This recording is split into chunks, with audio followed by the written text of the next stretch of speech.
Pool Pros, tired of roasting under the sun in gear that doesn't hold up? Revved Up Apparel has your back with SPF-protected apparel made for the Pool Pro. Want to stand out from the competition? Done. No minimum orders, no inventory stress. We handle the design, posting, printing, and fulfillment, so you can focus on the grind.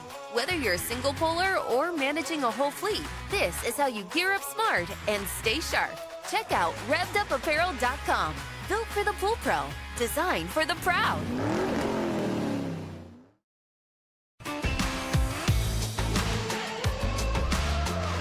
Blu-ray XL is the power of minerals working for you. Reduce your overall chemical costs and labor up to 50% guaranteed. Whether you have 20 accounts or 20,000, Blu-ray XL's direct pricing and free shipping to the pool trade have you covered. Improving pool professionals' profit and work-life balance is what they do.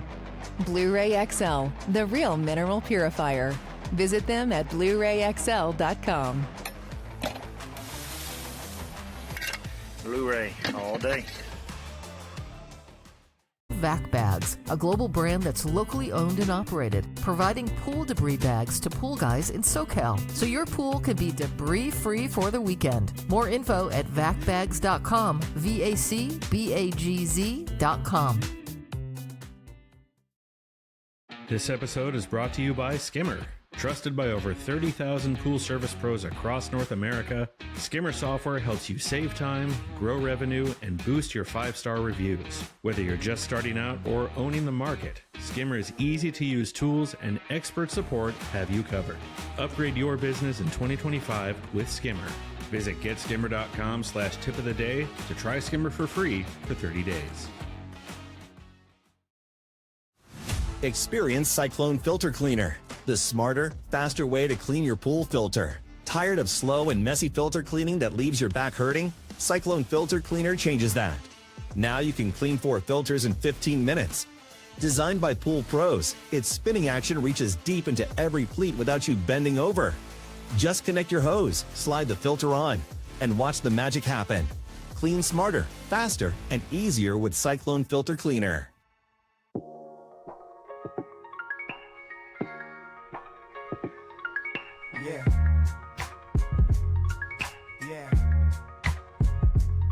Now sit back, relax, and enjoy the ride, and listen to the big homie Pete the Pool Guy.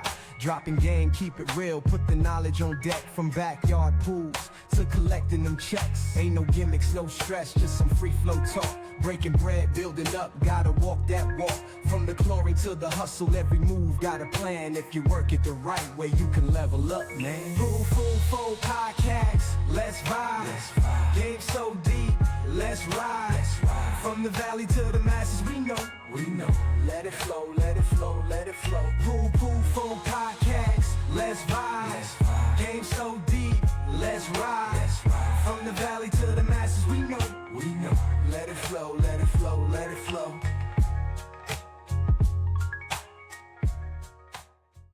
What's up, everybody? Welcome to the Pool Foo Podcast. I'm your host, Pete, the Pool Guy. You already know. Today, we have a very special guest joining us. His name's Gary from VacBagz. If you're in the pool industry, you already know how important it is to have tools that make your life easier. And VacBagz has really made some noise within the industry. And we're here to celebrate them, get to know them, get to know their products, and go from there. Gary, how's it going? Good morning, my friend. It's great to talk to you. See you on what is it? Is one-dimensional pod? On the phone every day. And I always say, when does Pete work the pools? Because he's always giving us the tip of the day. It's all about education, and I'm so proud to know you and know the fact that you're trying to do and give forward. You're paying forward, giving back a little bit of the knowledge that you get. And I have some little tidbits. I've been doing this a long time, but I made a big error a couple of weeks ago that nearly put me in hospital, and we'll go over that into it. Yeah, definitely. No, thank you so much for being here to answer your question. Yeah, man, those tip of the days I do in between the pools, while I'm working my route. When I come across either a question on social media or myself as I'm working the pool, if I notice something, I'm like, oh, this would be a good tip. Then I shoot it out there. for sure. Yeah, I mean, you know, the spontaneity of it, doing it while while it happens. You know, I almost wanted to take your concept and do what happened to me a couple of weeks ago, and do that and go, but I couldn't breathe. And I'll explain why. I'll explain. Definitely. It's a dangerous thing that could kill any one of us. And again, I should know better. I've been doing this a long time. I have my CPO license, and I still made an error. Well, you know what? I know we're gonna have a series of questions. We want to get to know you, how you got started in this, but I feel that this kind of is a priority. This is something that's very important. So why don't you share exactly what happened? So, you know, doing the licensing, I got to know Lauren Broom down in Florida, and she constantly online, you know, get your CPO license. And I know it's just about mandatory in Florida and other states. In California, it's not. Anybody can become a pool guy. Grab a pole, grab a net, grab a hose, figure it out. Somebody might teach you. Yeah. I started on my own, and you know, for one or another thing, a lot of careers before this, and it was fun. It was outdoors. You know, I didn't care about. Occasionally, it was 117. I would work in the rain as long as it wasn't lightning, because you know about that pole getting hit. It could happen. So it's really one of those things that you kind of can learn on the fly. Yeah. What that can do for you, what you don't know, can kill you. Yeah. And I want that underlined, can kill you. So I still do one pool. It's actually 4 pools in one house down in Beverly Hills. But they will not let me go. I sold my pool service industry after COVID when I developed VacBagz, and we'll get into that.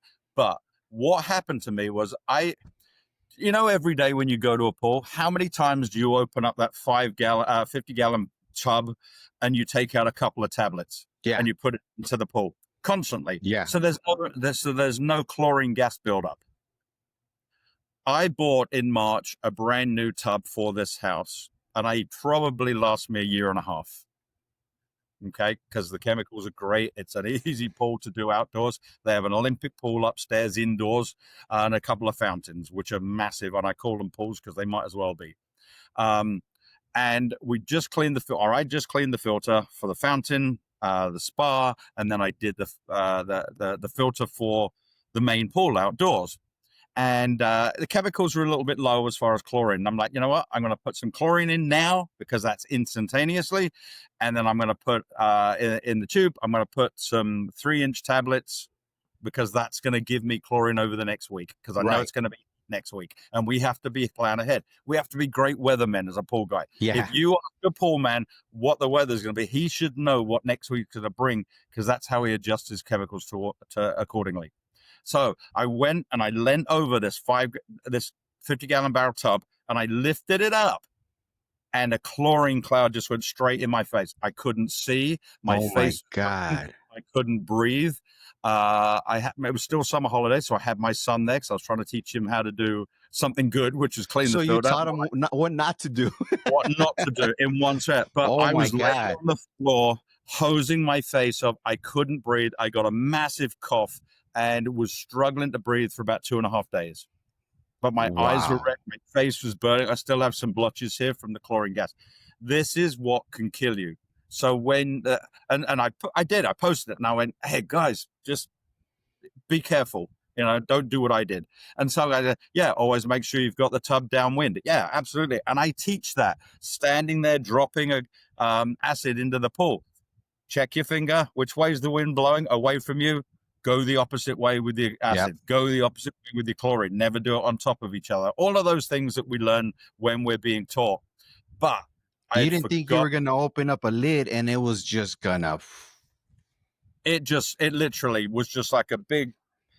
If you could have seen it, it would have been a mushroom cloud. But it was, of course, it's invisible to us. You smell it, but I didn't. And I took this little, and it honestly I was so sick. I couldn't even drive out. We had to sit in the car for about half an hour before I felt not shaky anymore to the point of being able to breathe and get myself. I should have gone to the hospital. Why didn't you go to the hospital or go to urgent care?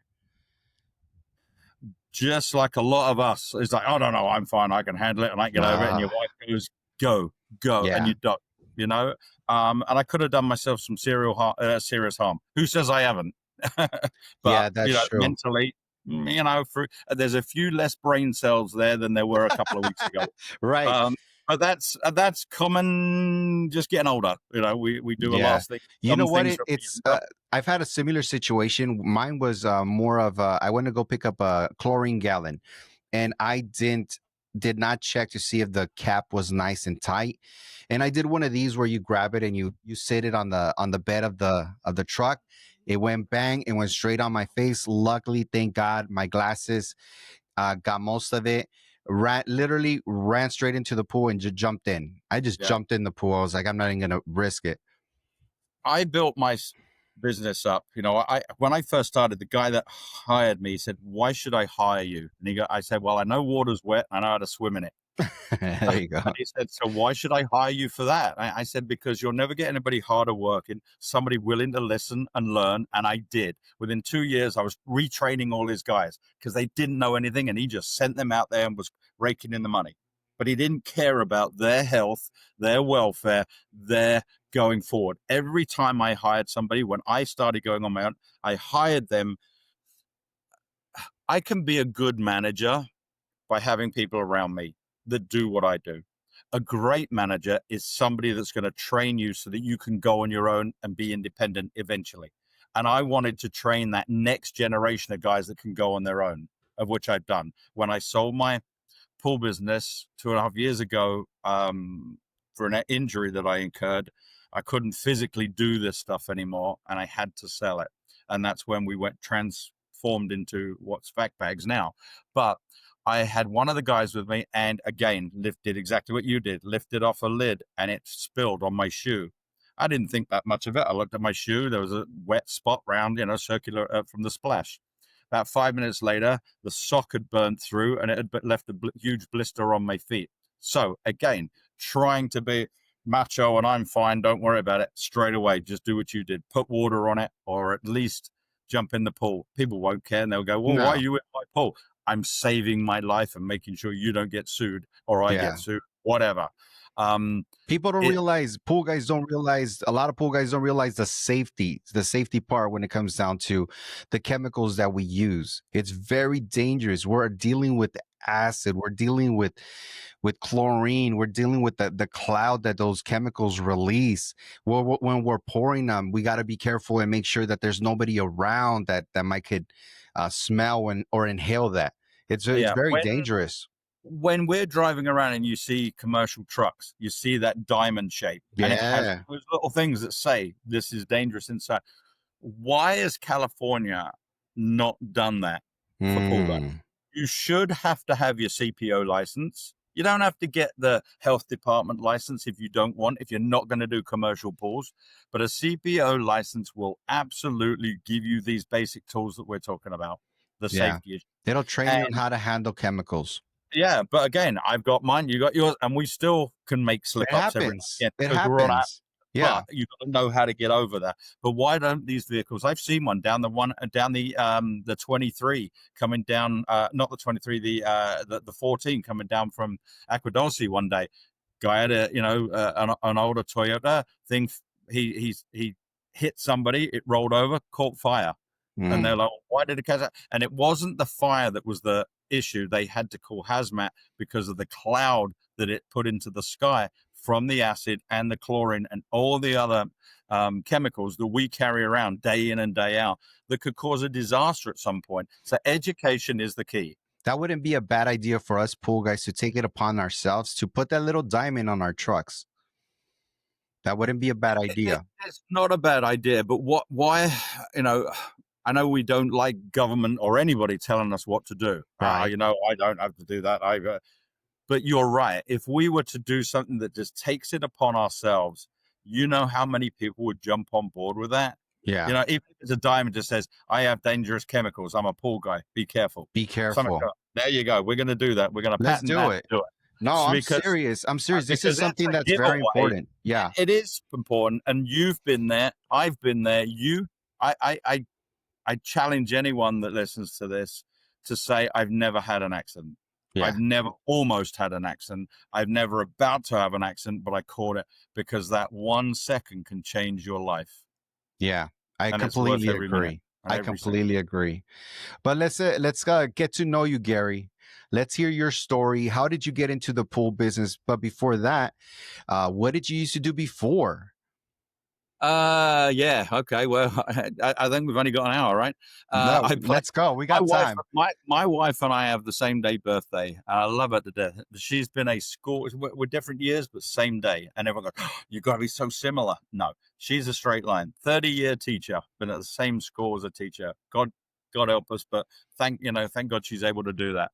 Me, I'm the one, you will throw an idea at the wall and it won't happen. You'll throw another idea at the wall, it won't happen. And then when you get one that sticks, I'm going after it. Yes. And I wanted to be a footballer in England. My father was a US Air Force guy. He fought in Vietnam. And as most guys did, came back completely messed up, and he moved back to the States and left us in England. So I stayed in England and did my schooling. And my mother was all about education. We came from a very poor family, and in West London. And she said, "You've got to do your schooling. You've got to do your schooling. You've got to do your schooling." There's no dad there to slap me around and wake me up, so I did whatever I wanted to. But the only way that I could become good was do better, harder, faster than anybody else. I couldn't be just average, because they weren't going to pick me. Everyone's average until they do something that they can excel at. And then you run with that passion. And that's where I am in anything that I've ever done. And I said, I want to be a footballer. Well, at our school, we were so small, nobody would send scouts out to look at us. Okay, well, if they're not going to come to me, I've got to go to them. So I wrote to like 10 of the local professional clubs and said, how do I join? Well, we have trials, and you'll end up playing against the professionals. And if you stand out, maybe we'll take you on as a trainee or sign you up. And in one game, I got taken off at halftime, and I was very dejected about it. And the guy goes, "Where's your parents? We want to sign you now." Whoa. And it was almost, it was one of those. And I was 15 and a half. And he goes, "Well, you're not old enough to sign up professionally because you're still underage. If your parents aren't here to give you your grace, you can't do it." And, my mother had to work. My father was nowhere because he came back to the States, and I couldn't do it. But I waited till I was 16. And then the chairman said, "Right, Gary," we didn't have gyms back in those days as such. So it's like, "Right, we're going to get you a job working for a landscaper." What do I know about landscaping? So he drove me to this job on a Monday morning and said, "Look, there's a pile of sand taller than you. You're going to make cement by the end of the week and wheel it around the back." So everything was shoveling and doing this, doing that. To the best of my knowledge, I was just a laborer, nothing more, nothing less. I'd get my $100 at the end of the week, and I'd, piss it up at the pub. That's what we did, but it gave me that strength in my legs, in my back, and in my shoulders, and in my arms. And it gave me an obviously real appreciation for somebody that's out in the sun all day or out doing this labor. And I'm going, I don't want to do this for a living. I want to be someone that, sits back, has a Ferrari, and just tells everyone what to do. Don't we all? But you know what? That is not the place to be. You want to be alongside. The only way that I've found to succeed is I'm going to lead by example. And that's what I try to do. So I did. I worked hard, and they took me on, and they made me a professional. At 22, I had a really bad, serious injury that they didn't know were ACLs. And hold on. So you actually made it to play professional? Yes. For Yes, what I team? did. Yeah, I played for a team called Reading. I played for a team called Queen's Park Rangers, a non-league team called Queen's Park Wycombe Wanderers. I went to Hamburg in Germany and played in their reserve side. Then I came out to Tampa Bay because Rodney Marshall's a friend of mine, and he said, "Hey, I'm managing Tampa Bay. Come out here. We can rehab your leg, and maybe you can become a professional." They signed me up to a contract. 99% of that money and the contract went to the bartender at the hotel, and I never played for him. Wow. Well, I moved to California. My father's sister was in the Valley, so I came and stayed with them. Played soccer, met a lot of English guys at pubs, and they said, "Hey, yeah, we go out. You used to play, didn't you? Yeah, come and play on Sundays." And it was a team called the Exiles, which was Rod Stewart, Dave Stewart from Dave Stewart from the Eurythmics, Hamish Stewart from the Average White Band, Joe Leeway from the Thompson Twins. We had Sting play occasionally, Andy Ridgely from Wham. All these British pop people would come in and go, I want a bit of British on a Sunday. So we'd play football, go to the pub, have an English lunch and a few beers, be social. Then they would go off and be their superstardom lives again. So It was very cool to do that. And I ended up living in this crap hole in the San Fernando Valley. And Rod would go, hey, Gary, can you drive me home tonight? And I think, all the money that you've got, I've got this beat up old, I had a Volkswagen GTI with a convertible top that had no convertible top on it. It was holes everywhere. And here I am driving this guy around that was just a mate. Never, it never dawned that this guy is one of the biggest artists in the world, Rod Stewart, for Christ's sake. Yeah. And we had, there's a guy called Jim Piddock that we played. There's a lot of these guys. He wrote The Tooth Fairy, the movie that was recently out with The Rock. With Dwayne Johnson. Yeah. He wrote that. He's done an awful lot of TV stuff. And there's a lot of these guys that, when you say hello to them, you never know who you're going to meet. You don't. Treat them the best. And you've been to houses where you're doing the pool and the guy comes out and you're like, if you're rude to that guy or whatever, because he's an arse, he just needs to be better at it. But maybe he's having a bad day. But you never know. That guy may have 10 zeros behind his name in his bank account. Doesn't excuse him being an arse. But there's the guy next door that you go to that has 1 0 in his bank account, like you and I, it's like, and you go, you just never know people. And so, you can't, the way I see it is you can't control the way people act, but you could control the way you act. Right. And hopefully you get the response out of him. And, I used to drive him. And there was one day we were in Santa Monica and he goes, Gary, you got to get me back from the pub. And, can you get the bill and I'll pay you back later? I was a freaking car salesman, for Christ's sake, or something. I don't know what I was doing. This is back in the early 80s. Most of the 80s I don't remember because of playing with the XLs. And then when you're in pubs. Because when you're in the 20s, thank God there weren't cell phones when we were younger. We'd all be in trouble. So I would drive him, back like that. And he goes, he calls me from this private plane, at Burbank or whatever it was, and says, Gary, I'm leaving for England, but I left my football bag in your car. Can you check my wallet? And there's a wallet with a black card and this card. This card, I could have bought a Ferrari with it, and there's money in there. And he would never put his hand in his pocket to buy a beer. And this was like the first time he said, oh, yeah, I'll buy the rounds today, boys. And then he didn't. And he goes, Gary, can you pay for it? So Jeez. 2 weeks later, he comes back to America and goes, I said, can you help me out, dude? Pay for that beer? He goes, yeah, is £5 enough? It was like $250 at the time that I had paid for this round of beers and for all the guys. And he's like offering me $5. It's like, seriously? It bothers me, but it doesn't bother me that much because it's a funny story to tell. That's how people get their money, is by not sharing it with us. Yeah. So it was great. It was so much fun. We would travel all over the country and play charity games. I remember one of the famous games we played at San Diego's old stadium, baseball stadium. And they were playing in an evening game and they asked us to play in the afternoon.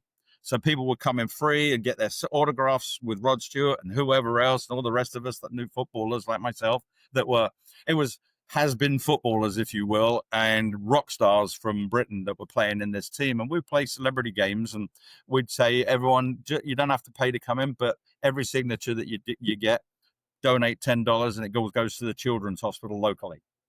So it was a good cause, and we were playing football. Christ, what more could it be? It's fun. And I was playing one Sunday afternoon at Balboa Park in the San Fernando Valley, and this guy says to me at the end of the game as I'm walking, he goes, don't I recognize you from playing football? I'm like, well, maybe, but out here or in England? He goes, yeah, in England, West London, used to play for QPR, used to go and see the reserve games and the women's games and the kids' games all the time. He was a passionate player. It wasn't all about the first team. And he goes, I recognize you. And he said, what are you doing out here? I said, well, if you buy me a beer afterwards, I'm more than happy to tell you my life story. And that's how it started, and I went into this pub with this guy and I sat down and chatted to him and I thought, he's not going to try and pick me up, is he? And he's like, no. But his father turned out to be Peter Sellers' stunt double during those Pink Panther movies. And he was an assistant director. I had no idea, what the hell is this, And he goes, what are you doing tomorrow? I said, nothing. He goes, come and work with me. We're doing a Danny DeVito movie. Jack the Bear. I'll never forget it. So I go downtown and he goes, right, here's a radio. Stand on the corner. When anybody walks past, you go lock it up. Don't let anybody walk past. When the camera's finished, we say, release traffic. You let them all go. Okay, that happens. We're there at 7 a.m., 6 p.m., 7 p.m., 8 p.m. night. Hello, 11 p.m. I'm going, hello. Nobody's there. They all wrapped and went home at 6 p.m. No I way. I didn't know what wrap meant. So I wasn't going to get on the phone and go, hello, 11 o'clock, I'm sitting there in the dark going, where is everybody? That was my first experience on a movie set. No idea, dude. But I worked so hard. They liked my hustle. I got to do Jack the Bear. I went on Other People's Money with Gregory Peck and Danny DeVito. I drove up to work on Body of Evidence with Madonna. I did Patriot Games with Harrison Ford. I went to Holland and did a movie with Dolph Lundgren. I've been to Sri Lanka. I mean, I've been all over the world, and I worked really hard to get noticed. And it takes a long time to become up the food chain in the film industry. And I did it in about 5 years. And I was a first assistant director. And I put all my non-union days in, became a union assistant director. And I worked, Star Trek: The Next Generation, TV show and stuff. And I loved it.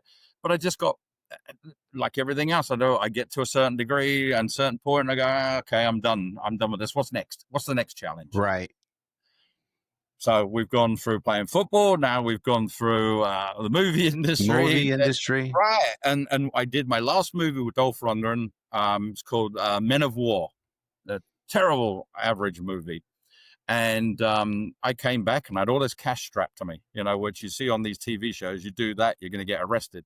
I didn't know that at the time. I spent a week trying to get dollars in Sri Lanka. Is not that easy. And the guy said, whatever you do, wash it. And I'm like, what do you mean? He goes, a little bit of bleach, put it in the pool, in the bathtub, wash it. So that if you're bringing it home, you bring more than 10 grand, you're going to get it confiscated. And I had $189,000 on me. And I came back. I signed a deal on a building in Studio City. And in 1997, I opened up the Fox and Hounds. What I hated was going to Santa Monica all that way at 4 o'clock in the morning to watch a soccer game. There was nothing in the valley near us. And I opened up the Fox and Hounds and went, this is an Arsenal pub because I'm an Arsenal fan. We are that. In 2002, Arsenal won the double. We changed the parking lot into a tent, and we had the two trophies here from England. And I've got pictures of those somewhere. That's a picture of me playing football back there. Of the trophies in there, and people could come in. Eric Idle from Monty Python, Mike Myers from Shrek, and all that. All these English actors would come in, as well as regular folk. They would stand in line, just like I didn't give them preferential treatment. You are just the same as you are. Right. And they all paid because it was going to charity, and everyone got their picture taken with the trophies back then, and it was wonderful. And then, of course, my ADHD kicks in again and goes, right, now I need another pub. So I bought one in Woodland Hills. So I got two. And then, unfortunately, I was so work conscious that my life was falling apart at home. And my wife wanted to be my wife then wife wanted to be a nurse. And I was going more into, they started asking me for Fox Soccer Channel. Can you come here? You got you can chat till the rats are dead. And I went on Fox Soccer Channel when Fox had the Premier League soccer. I would do Sunday mornings, Super Sunday Plus. We would sit there in a bar theme in a suit, which why would you go in a suit to a bar unless it's after work or lunchtime? But right, it didn't make sense to me. But anyway, we used to sit there and I had to watch 10 games every weekend and then commentate on them and talk about them for 2 hours every Sunday morning. I loved it. But I would come back to the bar and I'd sit there and go, I'm exhausted. Can I have a drink? And somebody would go, I was just watching you on TV. How'd you get back here so quick? And how do they do that? And people don't realize that you were there and it was being taped and now you're here and, it's a half-hour delay or whatever. And so it was brilliant. I loved it. Walk down the street and people knew you again. And there's that ego with that. And it's like with you on your podcast, people, you go to the shows, we see you. Hey, Pete, how are you?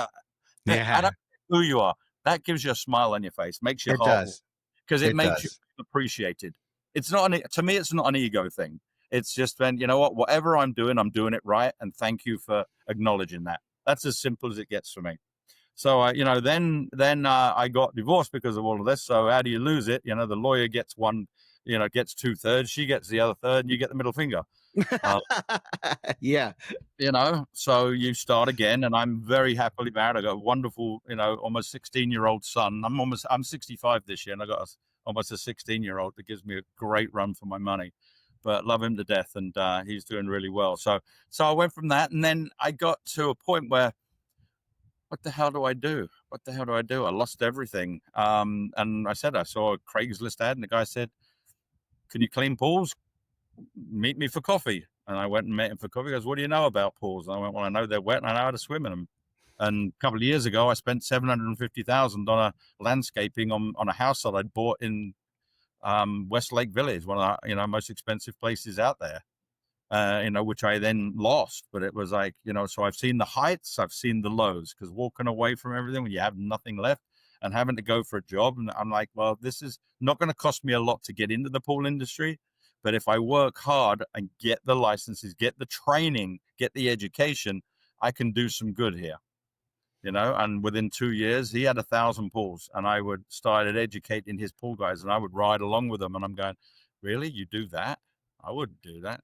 The stuff that you hear about, and it's like, not always pleasant. You don't have bathrooms, you don't have this, you don't have that, and you see people do what they do, and it's like, a couple of guys got fired because, hey, look, there's cameras watching you having a pee on your rose bushes. It's as simple as that. Just courtesy, care, training, education, be that smart. And so he liked that about me, and I started training up all his guys. And then people go, "Oh, can you come and do my pool? Because I don't like his billing and he's this and all that." And I'm like, no, I'm not going to stop. He fed me. I'm not going to do that. But if you're not happy, give it 60 days, 30 days, 60 days, give him notice, then give me a call. I'll do it the correct way, but I won't do the poaching. There you go. And I never did. I built up to 500 pools. We had 500 pools that we were servicing. I had 5 guys doing them in the end, and I sort of did the maintenance of the filter cleanings and the repairs. So at what point did you start doing your own business?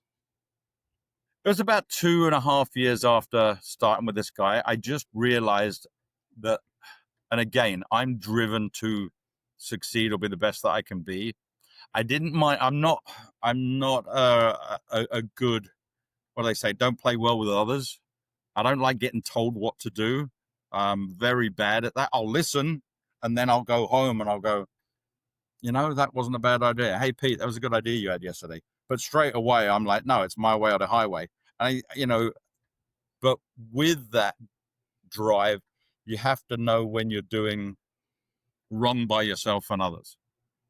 And I was at that point where I was not giving him all that I could, because I saw that turn, that stop sign in the road that said, "Garrett, why don't you go and do it yourself? Yeah, you can make more money. Yeah, you have the business sense. You know how to advertise. Yeah, know how to market yourself. You've got," and at the time it was 30 people out of his 1,000 that said, "Sign me now." And I'm like, I can't do that. But if you give him 30 days notice, give me a call next week, the week after, there's that separation of, ethics. I will certainly come in and work with you and make it happen. And what was the most the hardest part about starting your own business? Hardest part, I would overdo it. Because it was my pool now, I would tell customers, this is not your pool anymore. This is mine. You get to use. Seriously, this is my pool. This is the way I expect it to be kept. When I get there, I don't want toys floating around, and it's not because it looks crappy or it's below me to take them out. All those little dollies and things like that, they go into the skimmer, then they can block up, they can get through. I've had little rubber balls that they throw in for the dogs that go down and get stuck in a 2-inch pipe.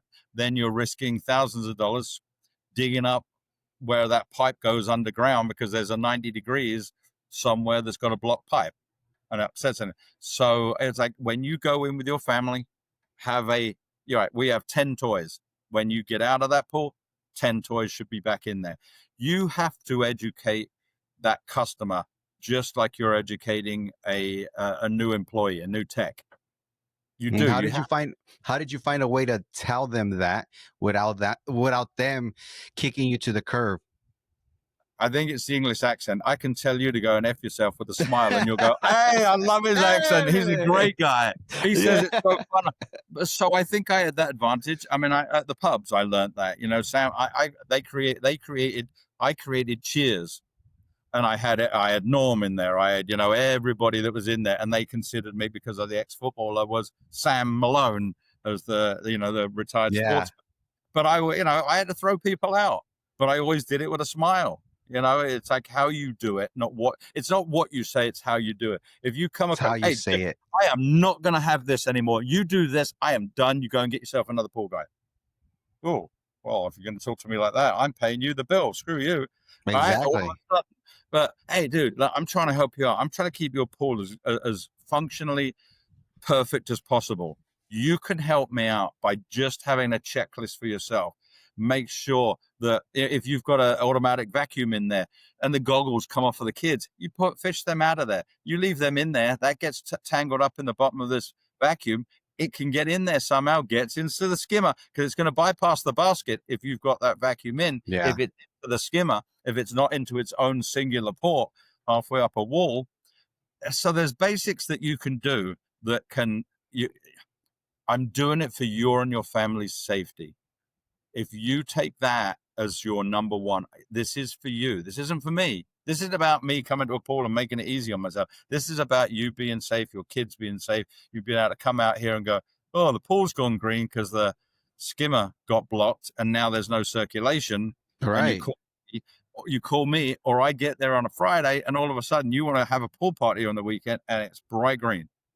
And it's your fault. Of course it's your fault. So, but I gave you a checklist, and I used to print these up and I'd put it by the pool equipment. I'd laminate them, only about that big. And I would have check 1, toys in, toys out. If you turn the spa run mode, here's the one, and I would mark everything. Number 1, check this. Number 2, turn the valve. Number 3, if it wasn't an automatic system, and not everyone has an automatic system. If it is, and I'd put in there a list, just like when you do a cheat sheet for a new employee. This is what you get to the pool. Okay, first thing you do is you take your caddy and your pole and your brush and your net, right? Put it down by the skimmer. Well, why should I put it by the skimmer? Because trust me, if you leave it down the other side of the pool, when you're gonna forget it. You're going to get to the next pool and goes, where's my pole? You left it over there. Put it down by the skimmer, because you're going to kneel down to that skimmer. You're going to check the chemicals there. You're going to check the basket there. You're going to add the chemicals there. Everything you are doing, when you go around that pool, you go around with the soap, then you go around with the net, then you go around with the brush, then you go around, you walk around 4 or 5 times that pool if you need to. That is the thing that you want to train into this. It becomes second nature to them. And that's your start and your stop point right there, the skimmer. Yeah, definitely. But I would do that with customers. I would basically treat them the same way, not the same language, because they don't have to know about a skimmer and a brush and this and that. But that skimmer is your most important starting point. When you do that, train them up, and they would be more than happy if they saw not all of them see a difference, because they, don't have that much. But this is my criteria. If you're coming to me, this is the rules that I play by. I love it. If I go in like that, I would come out like that. And it was just a case that it would make everything so much easier. This one pool that I do at Bel Air still, I could do it once a week. It doesn't have leaks. We've had leaks detections and everything else, but the fountains are so big, the splash out. And it's funny, with as much money they got, they will not invest in auto refills. And I'm not opposed to that. And I'll tell you for why, because I've had a pool in the early days, had a leak all the time. It's always filling up. And they come to me and go, Jesus Christ, my water bill was $1,500 this month. I didn't know anything. Well, I don't know. We'll turn your water off. Turn the water off. Guess what? Pool went down 12 inches. So having an autofill can sometimes be a false negative there, where you think everything is fine. And it really isn't. So I decided I'm going to go there twice a week. It takes me longer to get there and longer to get home than it does actually to do these pools at this house. When you But used to focus on cleaning pools, your service you provided would once a week or twice a week for all your pools? depending on the customer, usually once a week. You know, you But had you gave different them the routes. option. Of course. If you want me to come, if you want, you know, I mean, there was an older lady that on Mondays she would have her older ladies over and they would go in the pool and do exercises. So after the weekend, I'd make sure it was nice. So I'd go Monday morning, they would be in there in the afternoon. She also had grandkids that came over at the weekend. She wanted Friday, Monday and Friday. Guess what? You know, I mean, the price goes up. But if I could fit it into that route, then you would do it. You know, you give them the option. But, you know, the money's that much. I don't turn this one away because it's $1,000 a month I get. Yeah. What was your price range, Gary, for pool service? When I was learning, everyone was paying about $100, $120 a month. And I bumped that up $30 straight away. You're right. So my minimum was about 145 to start. That, you know, and I see people that have their chemicals only, or chemicals and a net and a brush, or chemicals and a full. You got to do it all every time you're there. There's no one price, because there's a time where you're so busy, you're going to forget what you did. You're going to forget what you're doing. You're going to forget everything else. And so just keep it, again, consistency is the key. Did you include chemicals within your price, or Yes. did you charge separate for that? The only thing that was, no, again, everything was included from the time I get out of the truck to the time I get back in the truck, everything's included. The only thing that's extra is filter cleanings. And how did you calculate how much chemicals you were going to put in the pool? How did you price that? Just testing. And then going, okay, how much do I need? Usually I would base it on a gallon a week, unless it's a pool that gets used heavily and you see yourself putting 2 gallons into a pool. And again, make notes, record all of this stuff, whether it's on an app. I used to do everything paper style. Everything would get a sheet, and all my techs got a sheet, and they checked in what they did and what they added. And at the end of the week, I'll go, okay, we used, 1,500 gallons this week. Where are we compared to last week? Where are we compared to? And if you see somebody all of a sudden using 9 gallons at a pool, and you go, okay, either you're stealing it or there's something wrong. When everyone knows when the conditioner, you've added the conditioner 2 or 3 weeks after a filter cleaning, you add the conditioner. And you don't add too much because you can't take it out of there. Add half. A couple of weeks later, add half. Basic knowledge. But a lot of guys don't know this either because it's education. But when you get to a pool and then you see it's at 0 again, where's that water gone? Where's that conditioner gone? The conditioner's gone with the water, which is a leak out of the pool, splash out. That's the only 2 things that can happen. And that's how you know when you've got a leak. So again, it's all about education. So I would look at those sheets and go, okay, this is using way too much. What's going on? Then I would say, look, I'm going to pay for this leak detector. If we find a leak, you're paying for it. If we don't find a leak, it's on me.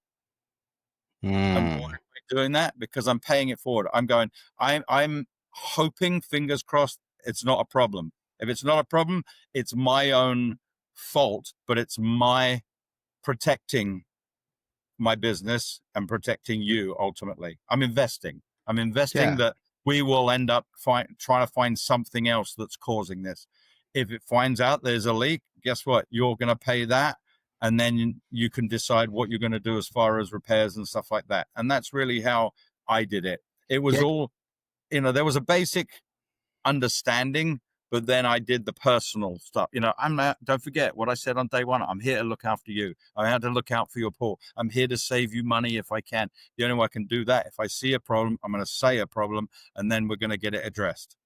Yeah, because if you have a pool that has a leak and you're the one providing chemicals, then that's costing you money. Just going straight down the drain. Yeah. And that's why it was worth me paying the $400, $500, or whatever, depending on the guy that you've got a partnership with that you can call on. Does that initial, let's say it's $500, but the amount of loss and wastage that you will have over a year is going to way exceed $500 in chemicals if you don't do anything about it. But I like the way you put it. You tell the client, you know what? If they do not find a leak, I'll pay for it. But if they do find a leak, then you pay for it. And most of the time when you're getting a leak detector, it's because you have a leak. Yeah. I mean, you're not doing this just to go, because you've got to invest the $500.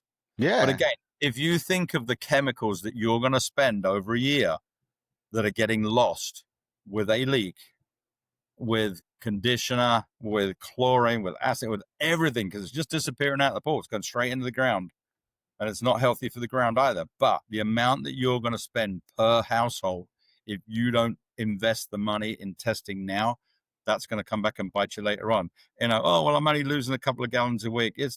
I don't feel the loss because it's only a couple of gallons a week.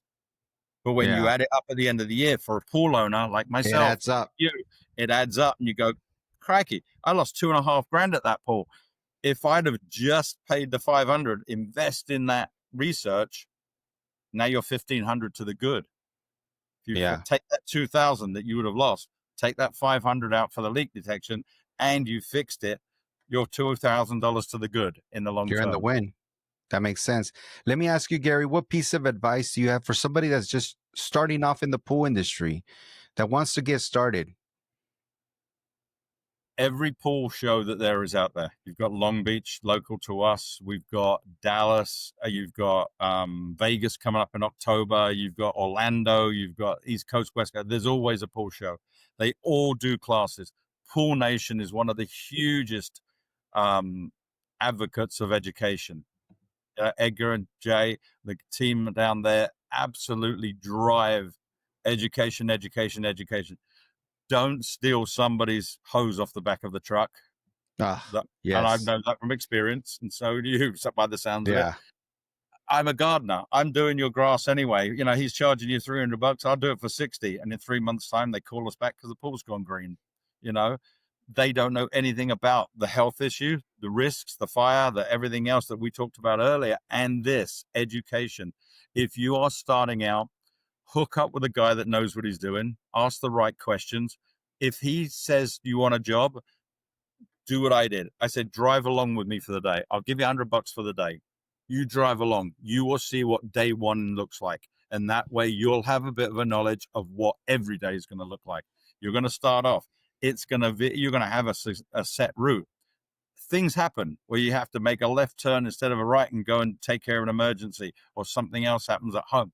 Things happen during a day, but you will see an honest day's work. Ask me questions. I'm going to give you all the knowledge. I'm going to give you a book of what we do, what we don't do. I'm going to tell you where to go and get your license. And I want that as a pool owner. I want you as a pool owner and as a pool company owner. I want you to be the best that you can be. And the only way you're going to do that is get a license. What license do you recommend for them to start looking into it? CPO, Certified Pool Operator. That's as basic as it gets. You can do it online. It takes a couple of days of doing it. They do usually do it on a Saturday and Sunday. Lauren, as we said, Space Coast Pool Schools down in Orlando, they will do it online for you, and will educate you. They will teach you. They will tell you the trip ups. They will tell you the errors that you can make. They will tell you the positives. They will get you to where you can go out there on a daily basis and feel comfortable in the service that you're giving. Forget the money. Hey, I can go out there and make a lot of money. I don't have to declare it to anybody, and I'm not going to pay taxes on it.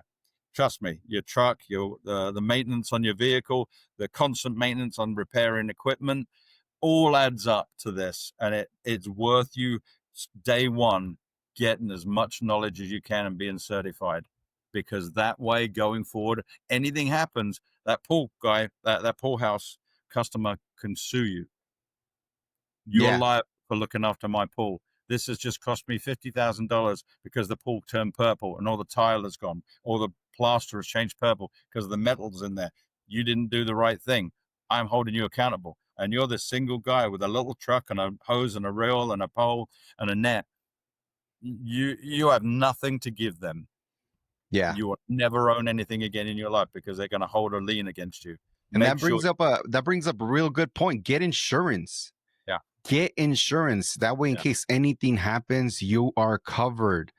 That's very, very important.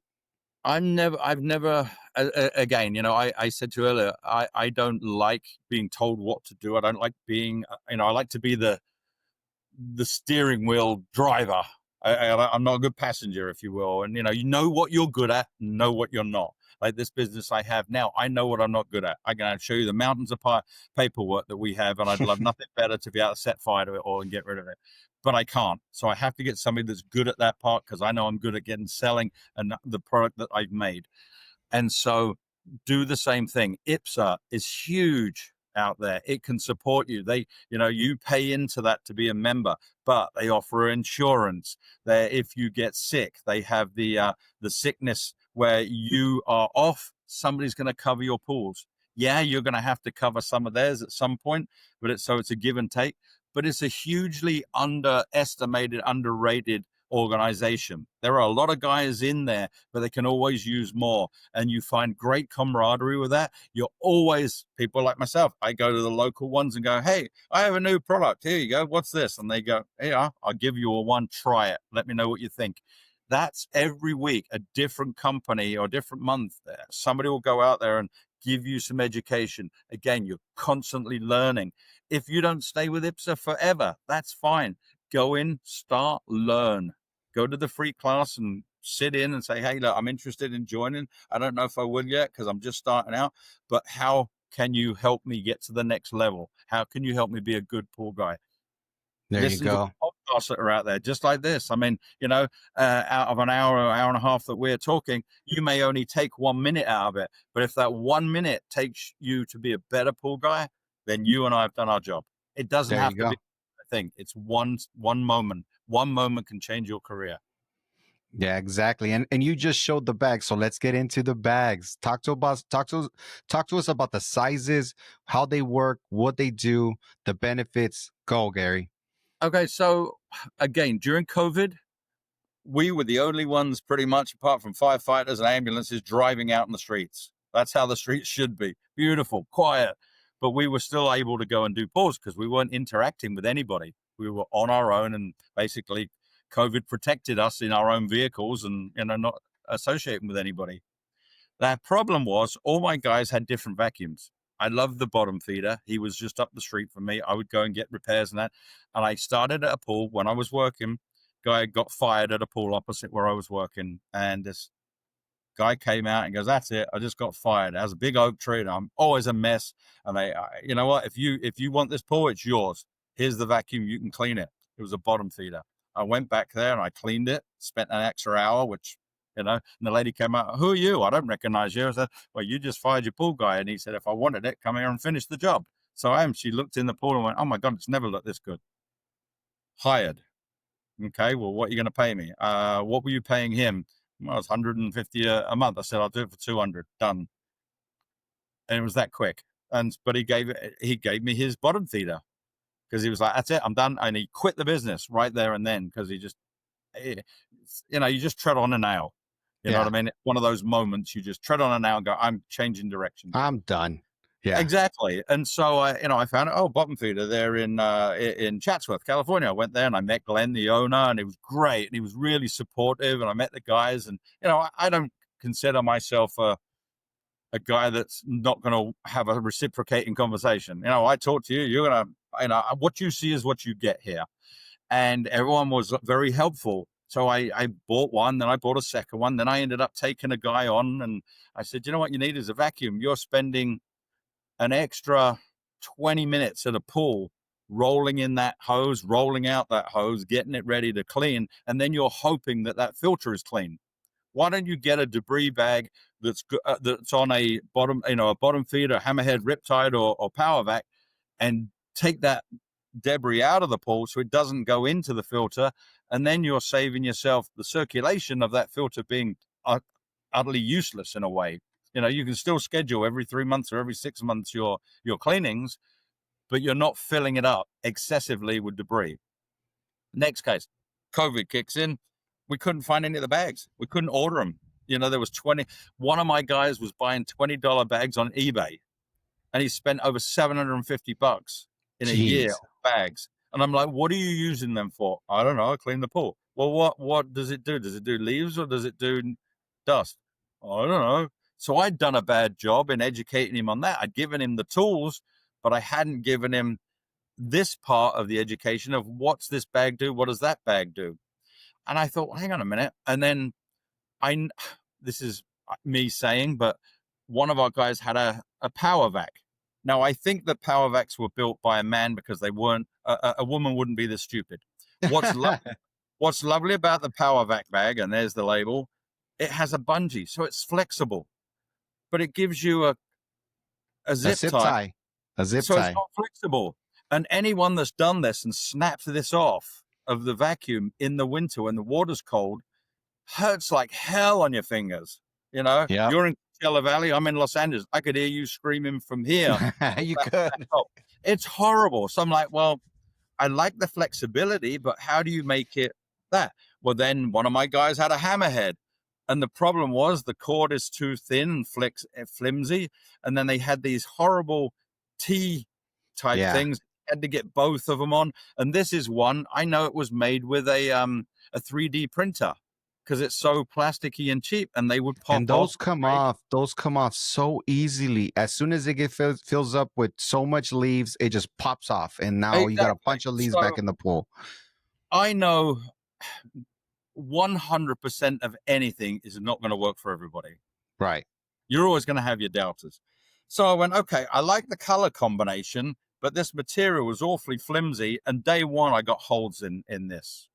So I'm like, well, okay, so I've got to do better than that. And I'm in my garage. My wife has now been, excommunicated out to the driveway for her car rewarn, and now I'm in there. And what I'm doing is I took a hammerhead bag apart. I took a power vac bag. Reggie down in Florida with his Mako bags, I took a couple of those apart and I started piecing them together so that my guys had bags. And then I could go out and I went, okay, I need canvas. Canvas is I used to go camping. Canvas is one of the heaviest duty thing. This thing won't come across. Okay, we need to double sew it because I don't like single. It's going to come apart. Okay, what do we do? So this piece isn't just a color just to look pretty. It's a safety that around that vacuum neck, and when you get the wear, it won't wear out as quickly. Then the material. Okay, so a lot of materials are nylon, the cheapy ones, or polyester mix. And I went polyester because it felt good.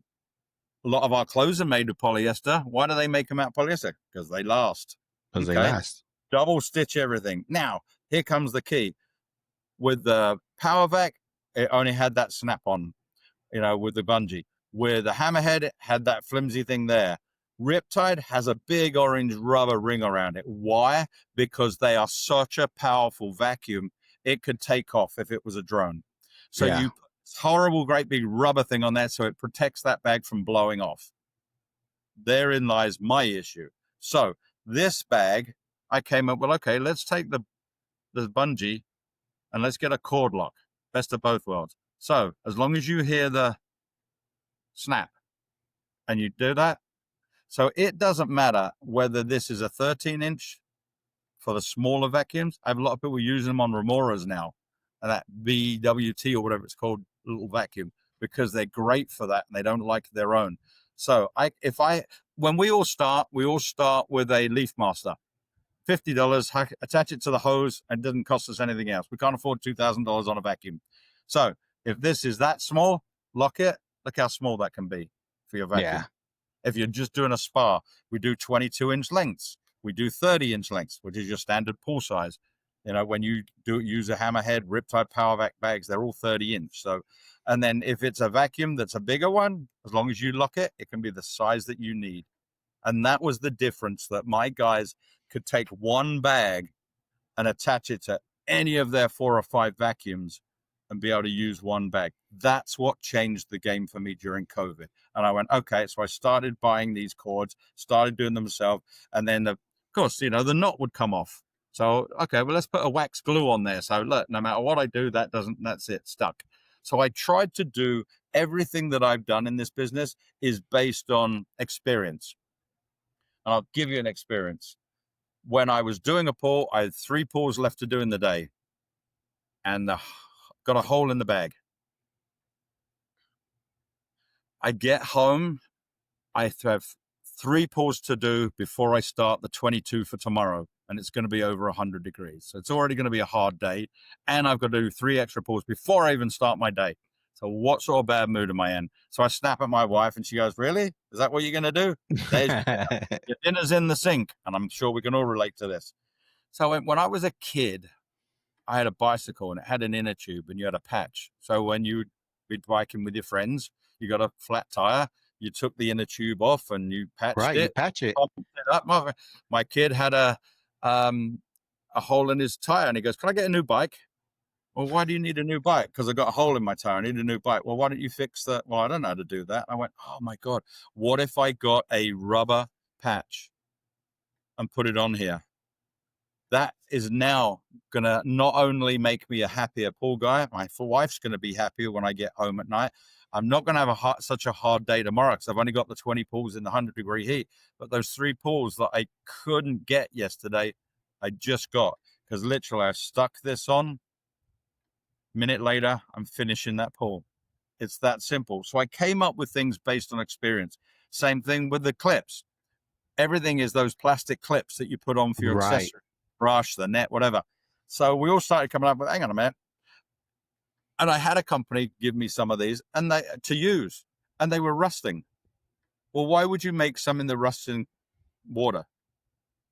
That's just dumb. So I made, okay, stainless doesn't rust in water.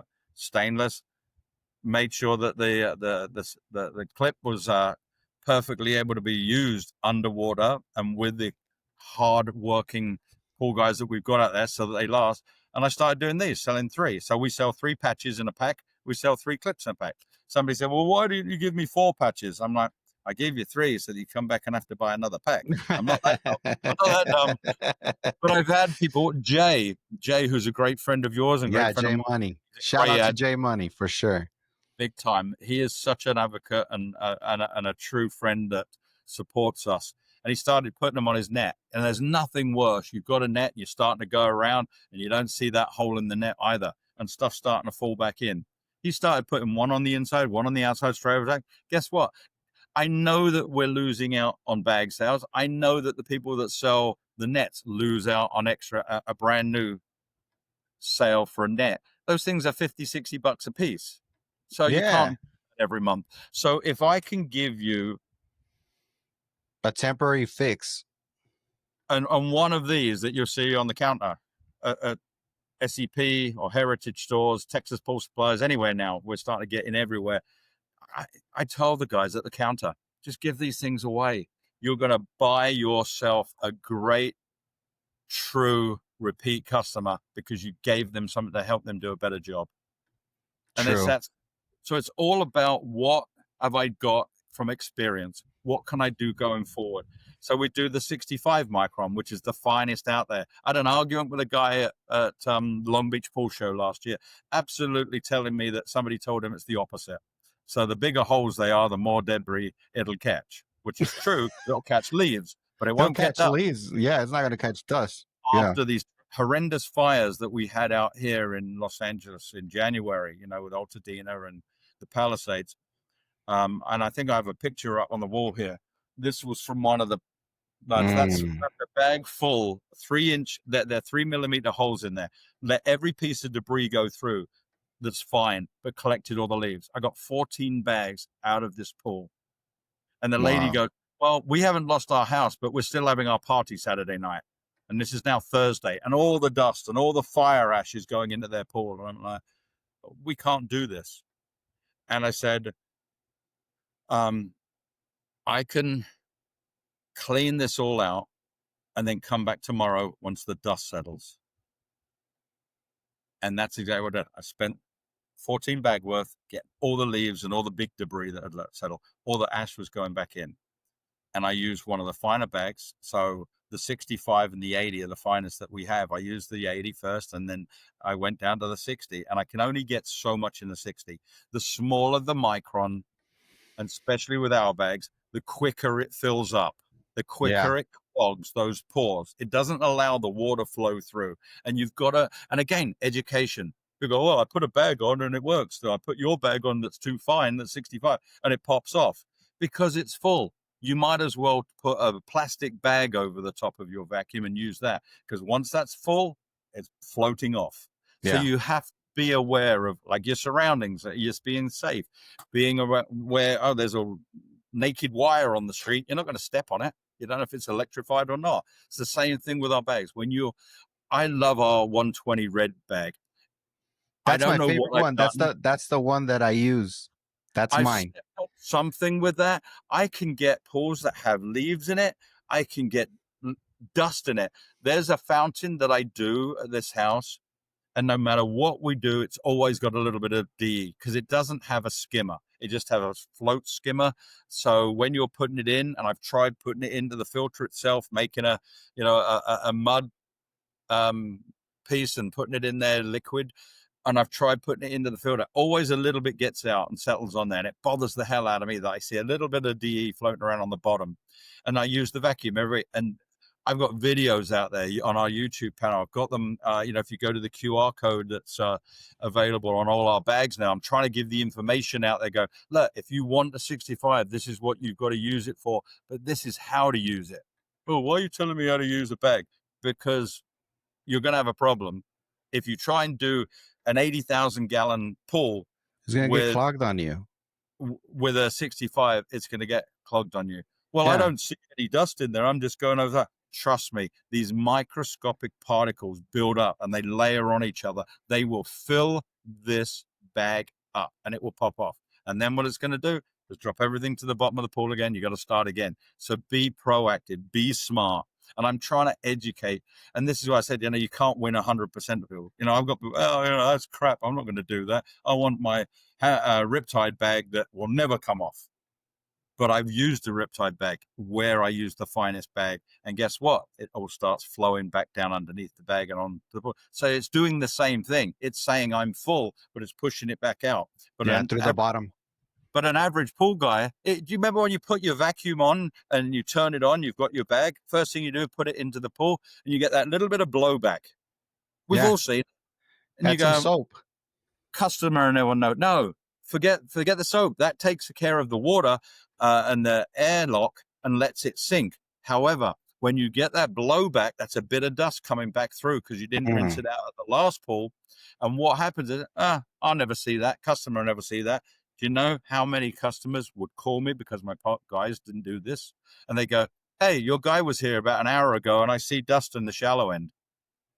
Because it was so fine. It's settled. Floating and it's settled. And they go, I'm paying $250 for this pool to be cleaned. And I got dust on the bottom because they got to a point where it was full and it either blew back down the bottom or straight at the top at the beginning and just settled. But they can't see that. I can't see that. They don't care until next week. And then they believe the buildup is from the week that they weren't there.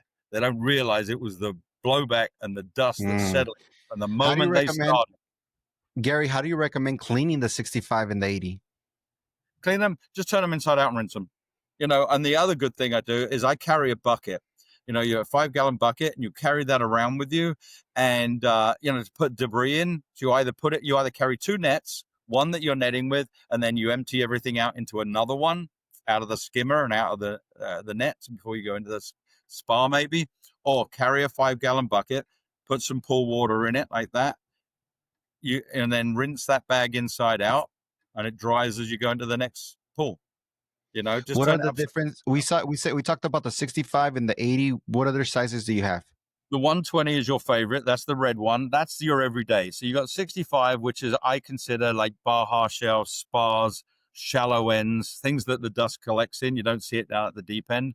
Then switch to the 80 or the 120. What about fountains?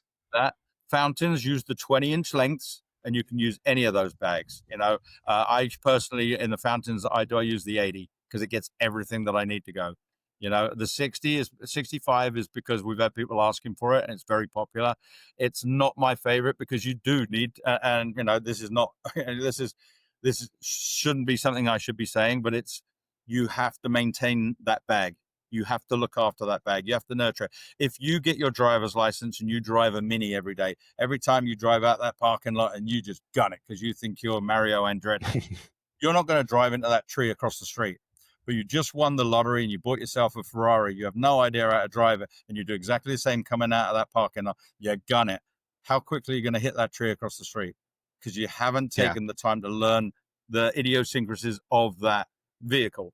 Same with the bag. When you go, we are creatures of habit. I always use this bag that I get from Mako. This is the bag that I always use from Hammer. This is the bag. So trying something new, I get it, is an uphill struggle. But I have no problem, and you know this, so I'll give you a bag, try it, give me your feedback. And then I'll tell you if it's, and I don't think that there's anything wrong with them. It's always what they say, it's human error. It's knowing how to work this. These are slightly different bags.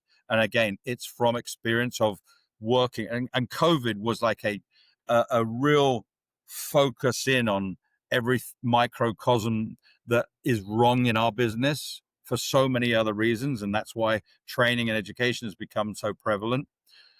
And it's the same with our bags. They are a new thing. So how do I learn how to use them? Well, it's just a bag. I know how to use it. No, you don't, dude. And if I get a guy who complain, blah, blah, blah, blah, I'll give him the money back. I'll send him another bag. I'll send him the size up and go, look, you want 65, but don't do an entire pool. Don't do an 80,000 gallon pool with it, because it's not going to satisfy you. 2/3 of the way, you're going to have to stop and take it out. The trouble is then somebody uses the 120 or the 140 where they get the dust blowing through. Once it's full, it still has water coming through the flow. They'll continue to finish off the pool. And again, what's going to happen a couple of hours later, all that dust has settled, and the owner is going to get a call and go, hey, Pete, you didn't do a very good job at that pool. They want you to go back, and you have to go back this afternoon. Well, dude, I'm going out to dinner with my wife. Sorry, go back and take care of it. Because if I do, you won't be getting paid. Yeah. Yeah. You have the 65, you have the 80, you have the 120.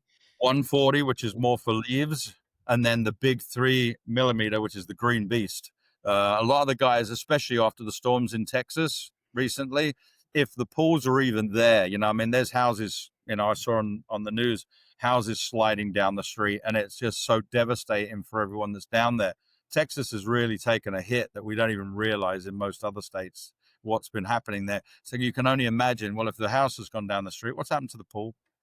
That pool, if it's not an above ground, it's a below ground, and it's moved because of the earth. The equipment has probably disappeared. So it's going to take years for the pool industry to rebuild in some of these areas. Yeah. Why is it 3 millimeter heavy duty? What's so special about it? It has 3 millimeter holes. So if I hold up a red one, you can't even see the micron holes in there. And a micron is basically how many holes within a square inch. So there's 120 holes in a square inch. This has maybe 12.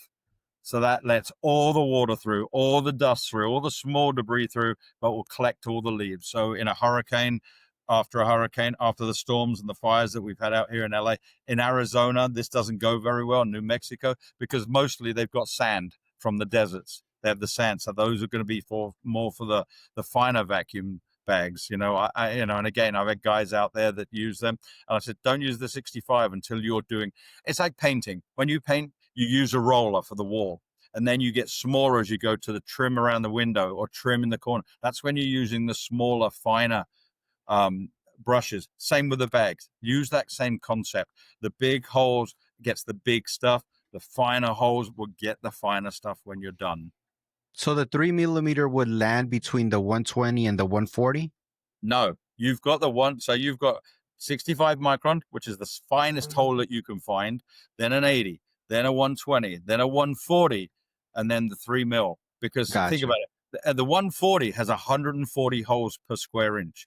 This only has 12. That means 3 millimeter holes. That's huge holes that if I take this out of here and hold this up, I can actually put this over my face and you can still see me. So this is the big one. It's the big 30 inch. I mean, it's massive. But if I hold this over, look, you can still see. Whereas if you put any other bag, you will not. But these are so popular because everyone at some point is going to get a storm related. We get the Santa Ana winds that come through. Yeah. And it's not always the dust that kicks in first. It's the trees, the limbs, the leaves, the brush, everything that comes in ends up in our pools. It's like a magnet for dust. Now, how did you decide on those options, on the sizes? You got 2 ears, 2 eyes, 1 mouth. Listen and look twice as much as you speak. Think about that. Learn. Go to every pool company. Go to every show. Why do you guys use this? Well, we use this because it's we like the 200 micron. Okay, well, 200 is out there, 200 that. So I'll go with 140 and I'll go the other side 120, either side of it. We'll do 140 and we'll do the 3 millimeter. That we're trying to be similar, but just different enough to work. Does that make sense? That makes sense. And I did learn from, hey, I use the two, and I've got a comparison chart on our site, VacBagz.com. There's the plug. And look at it and go, why do we do this? And it's because I'm not doing this just off the talk. I tried a 200. I've tried the Volcano, and there's 57 bags that, if you buy a bottom feeder, Glenn was up at the street not too far away from where I live with the bottom feeder. And I said, I don't like your bags. And he's like, well, there's a challenge for you. You're making them in your garage. See if you can do something better. And I made him half a dozen and said, go have you guys try them. And eventually when I got to the point of going on my own with this and not doing pools anymore, he said, you know what? I like your bags. Why don't we do an exclusive? Actually, I think I said it to him and he went, okay, good idea. So every time somebody buys a bottom feeder, 2 of our named bags go in his box. So you are getting this. It's great advertising for us. And it's a great endorsement on how well we've done. Because everyone, again, I had a guy a couple of days ago, I think he spilt it didn't look like a tear because there's a different feel with a tear than there is an acid spill on it, and it's sat for a while, drops. Because all the material is chemically treated to be safe in pool water, so it doesn't get damaged by chlorine and acid. But if you pour straight on, just like your skin and my skin, it's going to get damaged. Right. Like I said, dude, I bought this thing and, I bought the bottom feeder and I love the bag, but this one got a hole in it on my first use. Okay, show me a picture. In the mouth. That's my return policy. My return policy is there isn't one. If you have a problem with it, if it's 6 months old, dude, give me a break. You've used the hell out of it. But if it's within 30 foot, I don't want any questions. Show me a picture, sending you a new one, because it's all about making that customer happy. And the only way I can do it is give them another bag. When I go to shows, I have people like yourself come to me and go, hey, can I buy one or give me a sample? And I'm like, no. Well, then what do you mean no? I said, I'll give you a bag, but I'm not selling you a bag. Well, why not? Okay. And again, using my experience as a customer, if I buy that bag from you and I get it back to the shop, I put it on my vacuum and I don't like it, what's the problem that I've got? One, I've just spent $50 on a bag, so now I'm pissed off. Now I've taken the time and the effort to use it and try it, so now it didn't work for me and I'm pissed off. And now I'll never give you a good review and never use you again. But if it's free and I go, let me send you one and I'll follow up there. How did you like it? Give me negative, give me positive. I don't care. But what did it cost you? It cost you the time to try it. Yeah, that's true. You've got to give me kudos for that. And yeah, definitely. If you don't give me kudos for that, then you're not a customer that I want anyway. There you go. Gary, who are your main customers? Pool pros, homeowners, or both? No, it's definitely the industry is, where I'm familiar with. These vacuums, Hammerhead, Riptide, Power Vac, and Bottom Feeder, Remora now, and a couple of the other smaller ones the guys use for fountains are all industry guys. They're all in the pool industry, and this is what I know, and this is what I'm driven to. It's really hard to get into places like Pool Corp. It's, they have 1 million plus SKUs, and it took me almost 14 months to get in there. So in this early stage of our business, to get into Pool Corp was massive.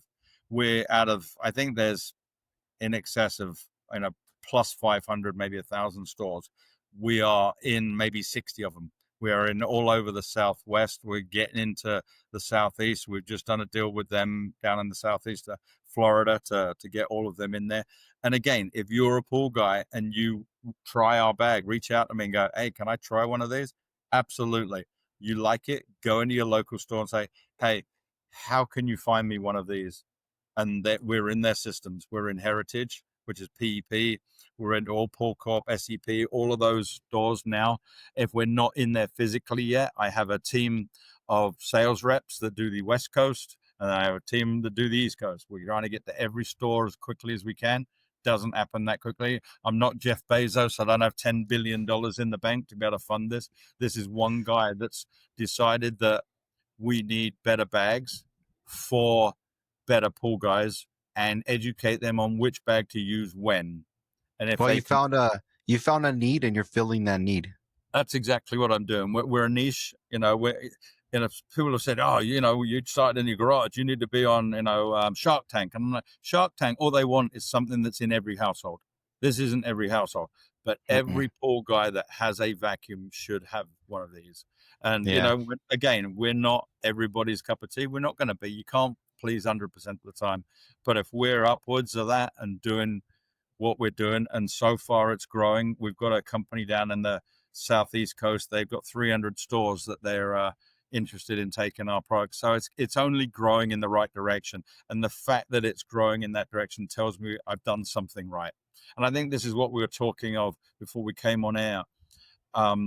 Whatever direction anybody takes, if you're a pool girl, you're a pool guy, you're a kid starting out going, hey, great summer job that might turn into something. You don't think that far ahead.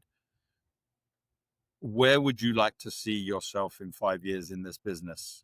I just went, my guys need better bags. This guy that was spending $700 on eBay on $20 bags that would literally last a week and they had to buy another one, last a week and had to buy another one. I went, you can do better than this. The guy that created the Post-it, the guy that created the paperclip, they were all the same. They just went, light bulb is an idea. Let's see if we could have the drive and desire to make it happen. And that's where I fit in. I just want to try and get as many people to try it as possible. If they like it, great. If they don't, again, it hasn't cost them anything. If I can do my job right, and, Thursday night, we got Lauren Bloom from the Space Coast CPO classes, reached out to me and said, hey, Gary, you've been nominated by Pool Nation for Innovative Product of the Year. Yeah, by the way, congratulations on that. I saw that. If you guys are hearing this episode, go and vote for Gary from VacBagz. He just got nominated. Big congratulations, brother. Thank you. It gives me goosebumps because it's like you don't, and again, it goes back to that, where do you see? I didn't, I was in COVID, sitting there at home, trying to get enough bags made that worked for the pool guys to do their pools. That's how it started, just feeling an opportunity that we needed bags. So we were sewing them myself. I started patching them myself with glue, using a zip tie at the end of the bag. We did all of those things to then get to this point, in less than, we've been full-time for almost 2 years.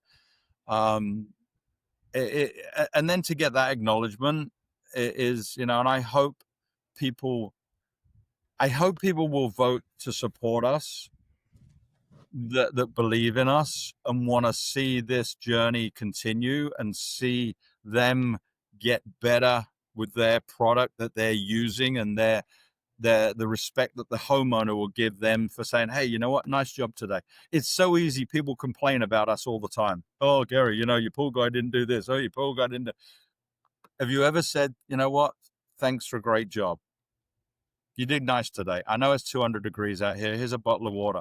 Very rare does that happen. Do they think about us?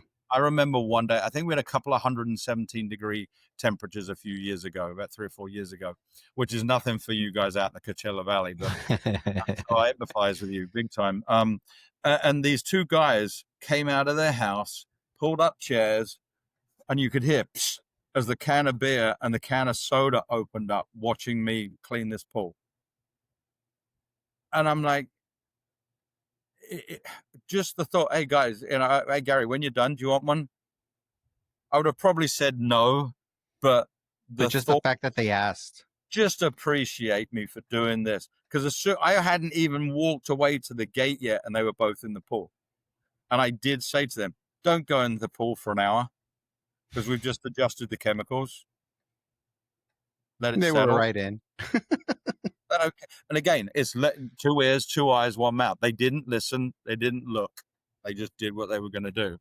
And But you know so, what? The one thing I like about your product is that your product is made by a pool pro for the pool pro. You saw a need and you filled it. You saw and paid attention to what was currently going on in your situation with the bags, with the patches, with all of that, and you said, you know what? Let's fix that. Let's save some money. Let's save these guys some money. Instead of them having to have to buy another bag and another bag, they could fix it. I mean, I know that, I've put a bag in a pool, and literally the first time, there's nothing worse. The gardener does his blowing and he's cut all the trees and the leaves, and there's a little stalk from a rose bush, no more than your finger length, in the bottom of the pool. And you thought about netting it, and you're like, nah, the vacuum can get that. It's not that much. So you didn't net the bottom, because then you're just going to stir it up with the dust. So I put the vacuum in, got the bag, stalk goes straight through the bag. First use. I'm like, well, there's $50 down the tube. What a waste. But I gave you a patch. That'll help it. And it'll make you maybe last till the next time you have to buy a bag. We're not going to get away from ever having to buy repeat bags. It's just part of the service. Your brush wears out, your net wears out, the pole snaps. You have to cut more holes in it to make it a little bit shorter. Everything how many times have you had your green hose that you vacuum with snap, and you've had to find the connectors to try and put it together, wrap, tape around it. There's all of the stories, and we've all been there and done it. And I try to tell these stories. I've been there. I've done it. I get what you're saying, and I'm trying to find. There isn't, we can't make these bags out of steel. You never lift them up. For real. What else is there that can make these last as long as they can? You don't. You just have to. You have to do the due diligence of looking after your bags. You look after them, rinse them out, dry them out at the end of the night. If you look after them, they'll last a little bit longer, and they'll look after you. And again, if you've had a problem within 30 days, reach out. I mean, it's covered, no problem. I don't ask questions. A lot of people, that's it. It's a tailgate warranty. It's down the street. Bye-bye. It's all yours. Now, I'm not going to build my business and be successful on screwing people over. You've got to be authentic. You've got to be real. I've been to the pool shows where, give me $5,000 and I'll send you all that stuff. And you never hear from that customer again. Because one, he's got back and he's gone, Jesus Christ, I just spent $5,000 on this thing. And is it going to make me the money back? Maybe in 10 years time, like a long-term investment, if it lasts that long. But I don't want you walking away from a bad feeling. And if you have a bad feeling, I want to correct it and make it right. And that's all I can do. And that's really why, reaching out to yourself, and thank you for taking the time to chat with me. It's been brilliant. No, I appreciate you coming, Gary. I appreciate you sharing your knowledge. I appreciate you taking the time to talk. But let me ask you a quick question. Any surprise feedback on or unique uses of the VacBagz that you didn't even expect? Actually, I've got one guy. The green ones, these big green things, for big leaves, and they've got palm fronds in them, etc. From this one pool. This guy reached out and bought 2 of the green ones from me, and he's in Alaska. I'm like, okay, I don't know anybody that does, apart from an ice bath. What are you going to have for a pool? Or he goes, no, I don't use them for an ice bath. Well, what do you use them for? He drills the hole in the ice lake, puts his shed up there to go fishing, puts his fish in there when he's caught them. Yeah, that's my kind of guy. That blew me away. Again, just like getting acknowledged for the Pool Nation Awards. This was like, wow, innovation. Yeah, and it's like the cord locking system. You don't just have to use them. You can buy an extra cord lock system. We've had guys, and especially when I've done a couple of tabletops at the SEP stores, gone, hey, I'd love one of these cord locks. I can lock when you put your pole on the back of your truck. The truck is always never long enough for the pole, but you have that little latch or hole at the top of the back of the truck. Put that round, wrap it around your pole, just latch the cord lock on. It's another idea to utilize either an old cord lock where the bag's no good anymore and you're basically going to throw that bag away, save the cord lock. or buy another one from us independently and wrap it around your pole, hook it onto that inside loop where the truck bed is. All of a sudden it might stop that thing bouncing out along the street or somebody having a quick getaway to steal it. Just Now something let me ask you, you've got a lot of love online. Everybody that I personally know and talk to, they love your product. How do you handle feedback, positive or negative? Thank you, everybody. Or, oh no. I told you, it's as honest. What kind as of mindset do you have? What kind of mindset do you have? You know, I don't handle negative very well. And I say this with a smile on my face because, you know, you want 100% love from everybody. And I've said it numerous times during our conversation, is that you're not going to get 100%. You know, and as old as I am now, you sort of realized you're not going to please 100% of the people 100% of the time. It's just never going to happen. I try to make it right in any way possible. If I can't, I just can't. You know, I've got to the end of offering you another bag, your money back, or, you know, I don't know what else to do with that. I'll go and put it on myself and clean the pool for you. Yeah, and I'll show you this is working. You know, what I don't get, and I did have one guy, and he was down in Florida. I met him in Orlando. Oh, this thing's crap. And he's standing there in front of all these people that were positive about it, and he was just one bad apple. And he was a nice guy, don't get me wrong, but he was brought up, wired differently, that everything's negative, nothing's positive. And because and it turns out that he was just so used to the way his hammerhead bag would work that he couldn't adjust to how ours worked.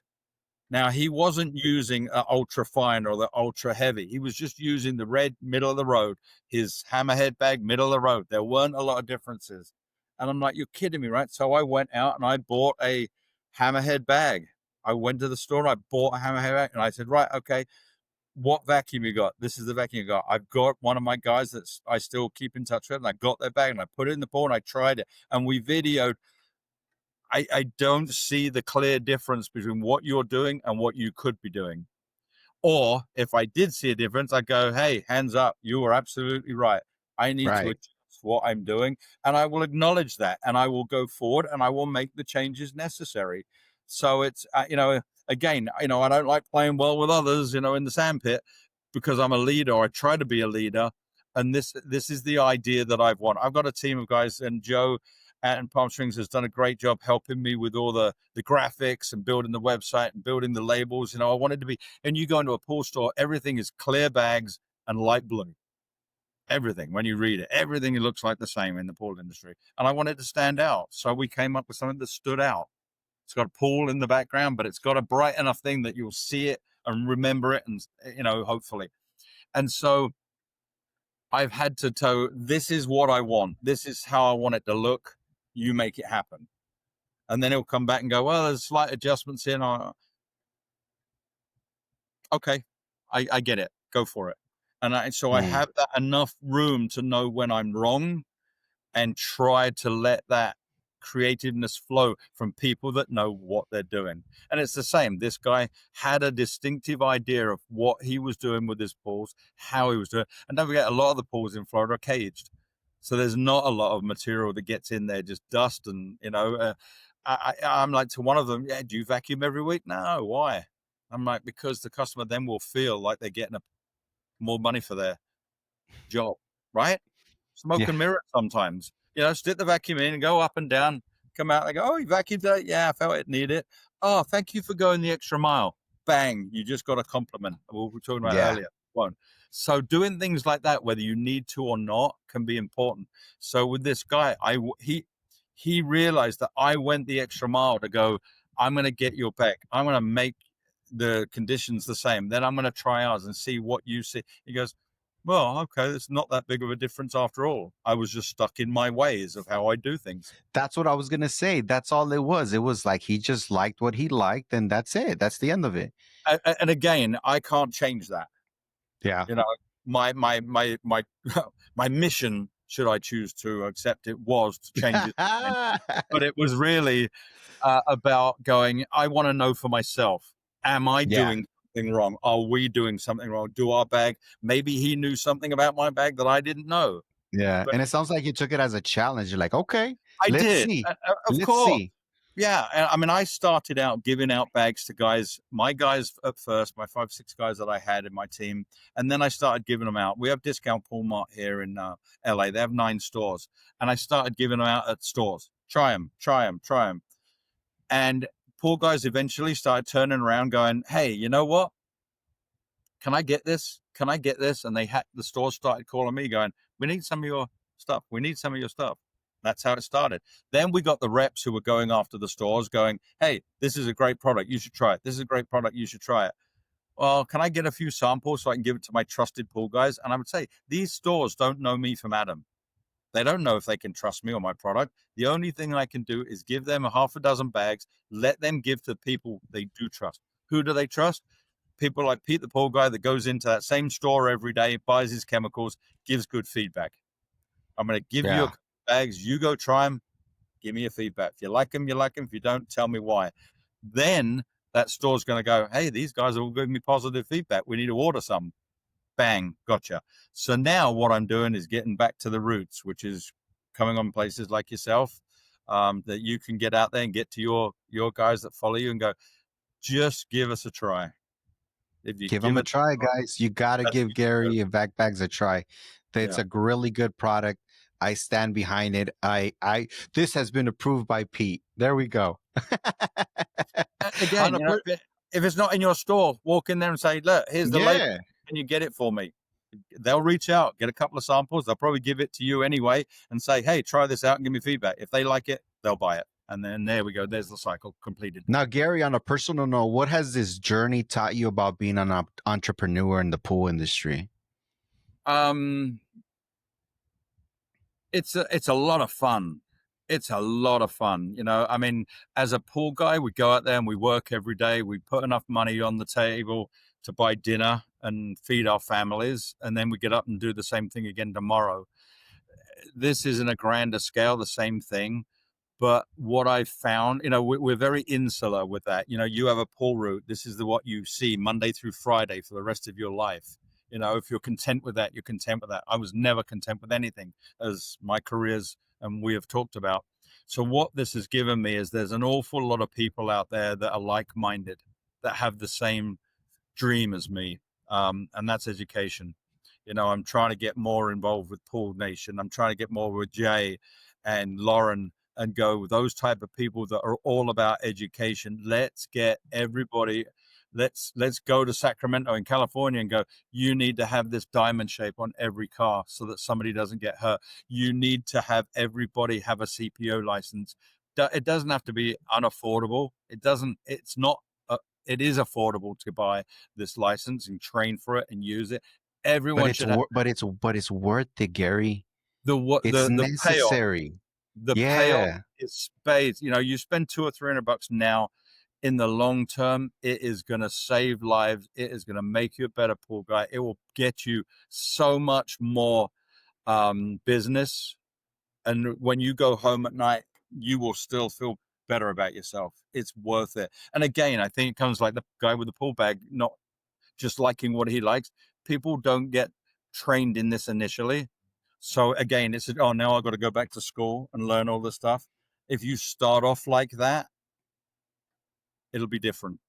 And that's what we need to do. And, you know, it's becoming this, you know, what we've discussed today. Yeah, a little bit of humor, a little bit of personal life, a little bit. Ultimately, everything ingrained in this is about education. Yeah. And, you know, this industry needs it. Definitely. Last question, Gary. We're gonna end this. We usually end this question and the podcast episode, and I ask every single guest the same question, and that is, if you could give one piece of advice to someone looking to innovate or start a small business, and because we're talking about what you do, what kind of piece of advice you have for somebody? If you have that idea, don't let it go. Simple. Don't let it go. Here's 100 eggs. Throw 100 eggs at the wall. They all fall down. One sticks. Write something on that egg. Paperclip. This, whatever you have in your head that you have tried and gone, I don't know. I can just do a little bit. I can do a little bit better than this. And that's not to say those other products are bad. It's just, I think I can add something like ours. Literally, if a guy has, and I've seen trucks, they have a bottom feeder because it's easy to carry around the back of the house, but they have the Riptide, which is on a dolly, which half the houses you can't get back to because they've got the trash cans, the kids' bikes, and everything else. You can't get back there. So you need multiple vacuums. I came up with the solution of going, this one bag can work on different machines because of this. Somebody's going to steal my idea. Somebody's going to use it. Somebody's going to better it at some point. They all do it. It's the evolution of life. Right. But while we're doing what we're doing, we're going to do it the best that we can and try and make a market and a niche for ourselves that people trust in me, in my company, and in my product, and that what we have, we will stand behind. If you can answer all of those little questions to yourself, stick to it. Don't let somebody, yeah, you haven't got the money. Oh, you don't have the idea. You don't really do this. Don't listen to any of them. Get yourself away from those people and listen to the people that go, yes, you know what? Bring it on. Bring it on. Go for it. It won't cost you a lot to try it out. I sold my pool business, got a couple $100,000. I put couple $100,000. Everything went into this. That was it. I had, as when you work for yourself, you don't have a retirement fund. You don't have disability. You're not allowed to get workman's comp because you're the owner. Employees can get it, but you can't. So there's a lot of negatives to doing it. Do I ever think about any of those? No, because ultimately this is my baby. This is, this is my girlfriend that I take care of. This is what we put into it. Right. And sometimes my wife does. Not the wife? You treat the wife, Gary? You treat this better than you do home. And because you're here so much more. I'm at home. My wife comes home from school and she spends a couple of hours trying to unwind. Then she's tired. We have dinner. I'm tired. We go to bed, go to sleep. And I see you in the morning. Good morning. Right, I'm off to work. And yet I spend 12, 14 hours a day here. She spends 10 hours, 12 hours at school. You're married to your job. You're married to your career. You're married to your business. You are. And so, you kind of, you can't treat them differently. You try to, but you can't. They're intertwined. So if you can handle that, and don't let anybody say no to you. Don't let it. If you've got an idea, run with it. And don't bet on yourself, right? Go to the shows. Go to the shows. Go to the shows. Go to the show. Show people. Tell them. What do you think? Are you going to be at the Vegas show, Gary? I am. Yes, sir. Yeah, we're there for the 3 days or whatever it is, the 22nd, 23rd, 24th of October. And of course, we've got the awards. I'll be there. So I look forward to seeing you. Anybody, please come by and say hi. Pete, I look forward to seeing you. And, you're always a friend. And, we'll do beer o'clock somewhere. Definitely. Where can people find your product? How can they learn more about you? Where can they find you on social media? So VacBagz.com and either, hashtag VacBagz will get you to Facebook, Instagram. We have a YouTube page that there's videos up there on every product now. And even on our website, there's a little QR code. We're putting this on every bag because people go, what does the bag do? How does it work? Okay. So scan that straight away, a video, me sitting here going, this is a 65 micron bag. It's used for ultra fine dust. Probably only best use is using it in a spa, Baja shelf, or shallow end. Don't use it in the entire pool. Here's the 80 micron. Here's the 120. Here's the 140. Here's the 3-leaf storm bag. And here's the clips. And here's the patches that will help you out. And this is, if you have any questions, reach out to us. Sales at VacBagz.com. VacBagz.com is where we are. Our prices online are higher than anything else. And I'll explain why before I let you go, is that when we do distribution, which is SEP, Pool Corp, Heritage, and all the big distributions out there, I had a pool guy come in and buy a bag online. Turns out he went to his local store. Turns out they have 13 warehouses up and down the East Coast, Bay State pools. Who knew? That was a great way to organically find a customer. But they all ask, well, how are the pool guys going to know? How are the salesmen going to know what your product is? So we put these QR codes on, and it gives you all the information of how to use, what to use, when to use. Simple as that. Go to the store, ask for them. If you can't find them and you are a pool guy that has more than 2 guys working for you, you have a bunch of those and you do prefer to buy them online, reach out to me at sales@VacBagz. We have pricing for pool guys that have multiple goals. They're a pool pro, basically, not a single polar, but just under that. And we will give you a better deal because you're going to be buying more and more for your pool guys. So, but reach out and say you heard us on Pool Guys Tip of the Day podcast, and we'll try and help you out. But the stores will be less expensive than I am until you get to that level of discount. And that's VacBagz, VacBagz with the Z at the end. VacBagz with a Z. I tried to be modern with the Z at the end. It's a vacuum bag, but we shortened it with a Z. Yeah, or Z, as we like to say in England. VacBagz. Yeah.